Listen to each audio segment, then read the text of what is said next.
अभिमन्यु तुरंत पीछे पलटता है और हड़बड़ाहट के साथ डायना से पूछता है, तुम इतनी श्योरिटी के साथ ऐसा कैसे बोल सकती हो डायना? क्या तुमने भी उस काले साए को देखा है? डायना जवाब देती है, नहीं अभी मैंने तो नहीं, पर वो बिंदु है ना, उसने देखा था। और पता है वो भी कब?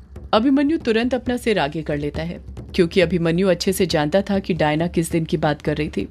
बिंदु शरारत भरे अंदाज में वापस से अभिमन्यु के सिर की चंपी करते हुए बड़े प्यार से धीरे धीरे कहती है, बिंदु बता रही थी कि जब ग्रेवयार्ड कोठी में कोई नहीं था ना, तब वो और कायर ना चोरी चोरी वो कर रहे थे, वही जो लड़का लड़की करते हैं शादी के बाद, पर वो दोनों पहले कर रहे थे। उसी वक्त बिंदु को वो काला साया दिखाई दिया था जब कायर उसके ऊपर चढ़ा हुआ था। अभिमन्यु मुंह बनाते हुए कहता है, तुम्हें क्या बिंदु हर बात बताती है डायना, इतनी पर्सनल बातें भी? डायना हंसते हुए कहती है, मुझे नहीं बताएगी तो किसे बताएगी, आखिर मैं उसकी बेस्ट फ्रेंड जो हूँ। तुम भी तो अभी युग के बेस्ट फ्रेंड हो, क्या वो तुम्हें अपनी जिंदगी की हर बात नहीं बताता क्या? डायना की बात सुनकर अभिमन्यु का चेहरा कुछ उतर सा जाता है। डायना अपनी बात जारी रखते हुए कहती है, हाँ तो मैं कह रही थी, उस रात ना सिर्फ बिंदु को ही नहीं बल्कि कायर को भी वो काला साया दिखाई दिया था। दोनों बड़ी मुश्किल से अपनी जान बचाकर भागे थे, और तो और बेचारों को बिना कपड़ों के रात बितानी पड़ी थी, वो भी ग्रेवयार्ड कोठी के बाहर कड़ी ठंड में। अभिमन्यु बड़बड़ाता है, अब गलत काम करेंगे तो उसका हर्जाना तो भुगतना ही पड़ेगा ना डायना। डायना उसी वक्त चंपी करते हुए अभिमन्यु के बाल खींचती है। अभिमन्यु दर्द से कराहता है, आउच, क्या कर रही हो डायना, बाल क्यों खींच रही हो? डायना नाट के ढंग से कहती है, अब अभी तुम गलत बात करोगे तो बाल तो खींचूंगी ही ना मैं। तुम ही बताओ भला, अब कायर और बिंदु का वो करना गलत था क्या? भूलो मत, अभी मैच्योर हैं दोनों, जो चाहे कर सकते हैं। अभिमन्यु झट से कहता है, डायना मैच्योर होने का मतलब ये नहीं होता कि जो चाहे वो करे। मैच्योर होने का मतलब होता है जवाबदारियों को समझना। और भूलो मत, हम भारत में रहते हैं और यहाँ पर फिजिकल होने से पहले शादी के बंधन में बंधना जरूरी है, वरना ये एक प्रकार का पाप ही कहलाता है। तुम्हें पता है, पुराने जमाने में जो प्रेमी प्रेमिका शादी के बंधन से पहले फिजिकल होते थे, उन्हें जिंदा जला दिया जाता था। डायना डरते हुए कहती है, क्या बात कर रहे हो अभी? अभिमन्यु कहता है, सच बोल रहा हूँ डायना, यकीन करो। डायना बिना सोचे समझे बोल पड़ती है, मतलब शादी से पहले तुम मेरे साथ कुछ नहीं करने वाले? अभिमन्यु मुंह बनाते हुए कहता है, क्या कहा तुमने?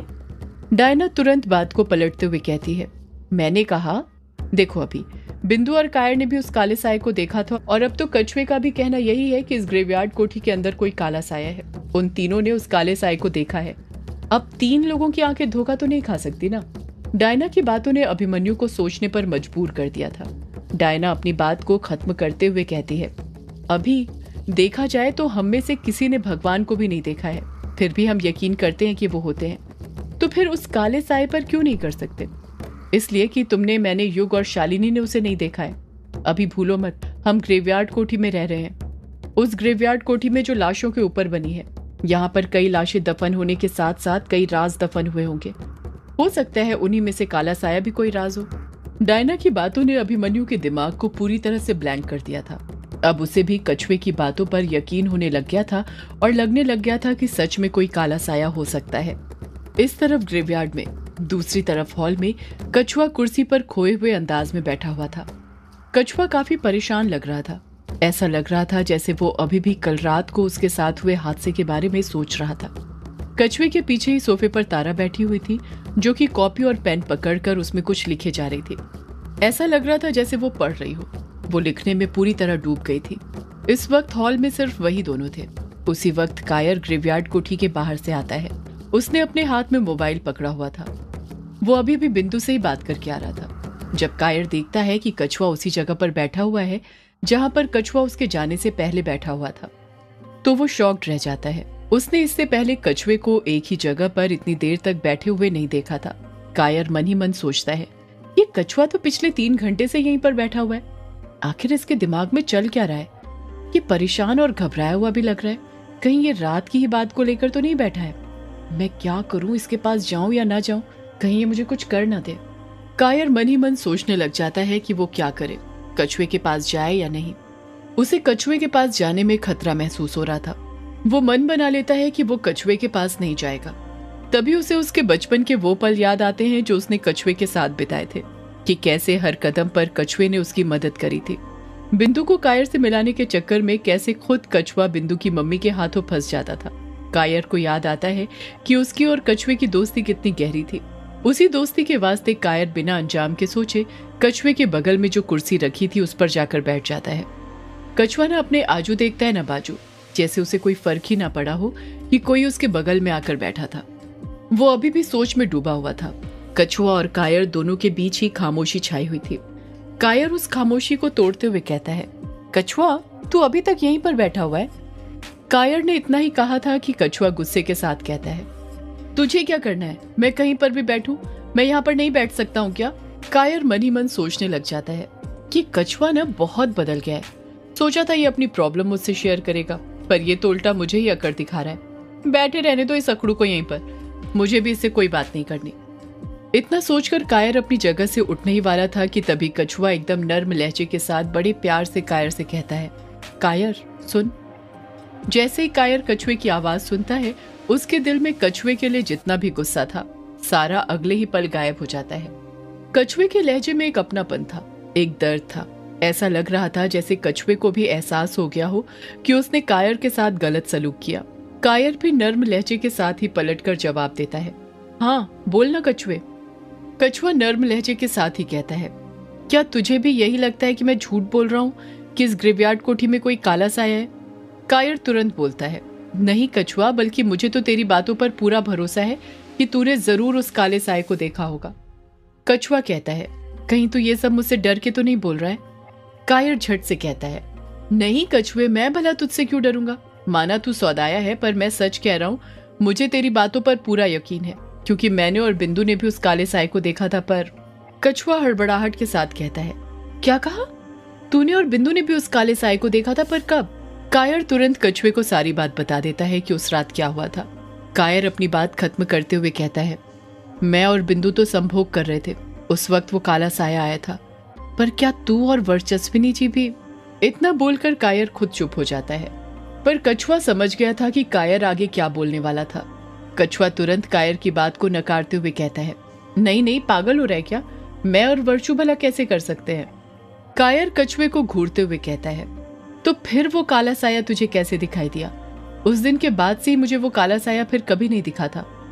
कछुआ कायर को सारी बात बता देता है कि वो किस मकसद से और क्यों वर्चस्विनी के कमरे में गया था।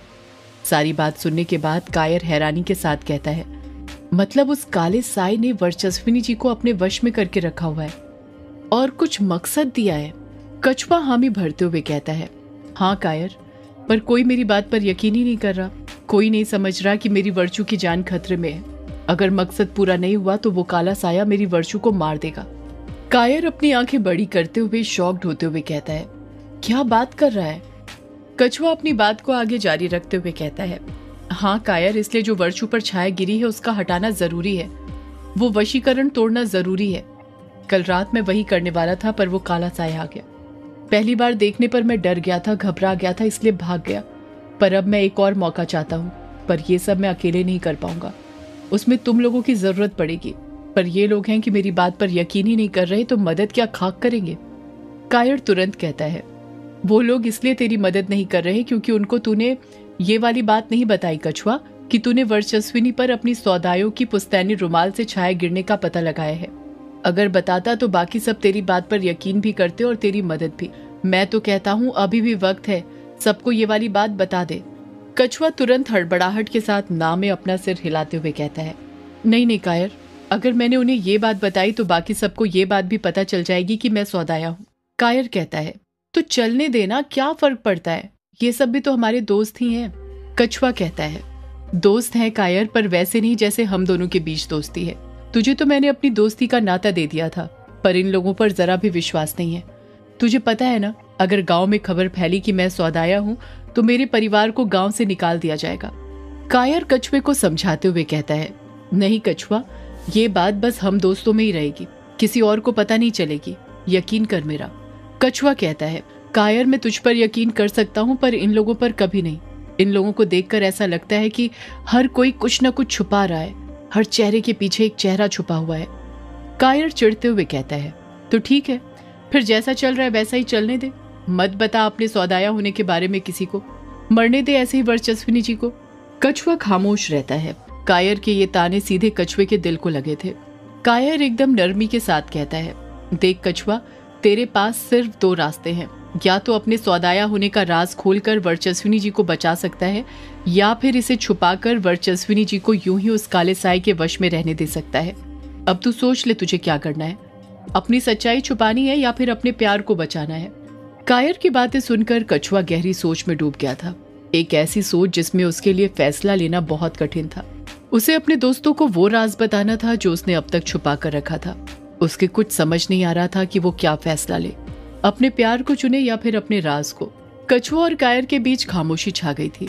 कायर एकदम चुप हो गया था। वो इंतजार कर रहा था कि आखिर कछुआ क्या फैसला लेगा, अपने प्यार को बचाएगा या मरने देगा। कछुए ने अपनी आंखें बंद कर ली थी। वो सोचने लग गया था कि वो क्या करे।